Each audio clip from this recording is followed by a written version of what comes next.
عيد ميلاد كتاكيت يا حبايبي، ربنا يخليهم لي يا رب. هما الاتنين في نفس اليوم 15/5. ربنا يحميهم يا رب ويبارك لي فيهم ويجعلهم سند ليا انا وباباهم يا رب طول العمر، ويحفظهم ويخليهم لي يا رب، واشوفهم احسن الناس. هنا كنت بعمل الديكور انا وباباهم، ربنا يخليهولنا يا رب ويحفظهولنا ويحميهولنا ويطول لنا في عمره يا رب، ويعيش ويجيب لهم كل اللي هم عايزينه يا رب، وما اشوفش البيت من غيره ولا من غيرهم يوم واحد. هنا كان جاب لهم الديكور وكده، وكنت بعمله انا وهو. تمام. نفخ لي البلالين كلها، ربنا يديله الصحة يا رب.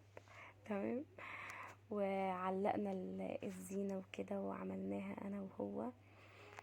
وهنا كنت بوريها لكم، يعني بوريلكم شكل الزينة وكده اللي كان معمول هنا.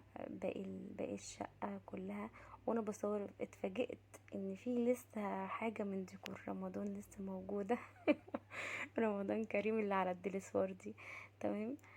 وهنا ده كان شكل الزينة في الشقة كلها. تمام.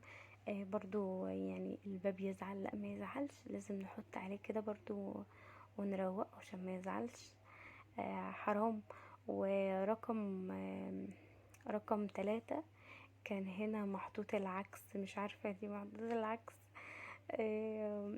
وهنا بقى كنت بوريكم الحاجة اللي انا خلاص كنت مجهزاها لعيد ميلاد وكده. الف هنا وشفا يا رب على قلب كل حد دق حاجة من الحاجات دي.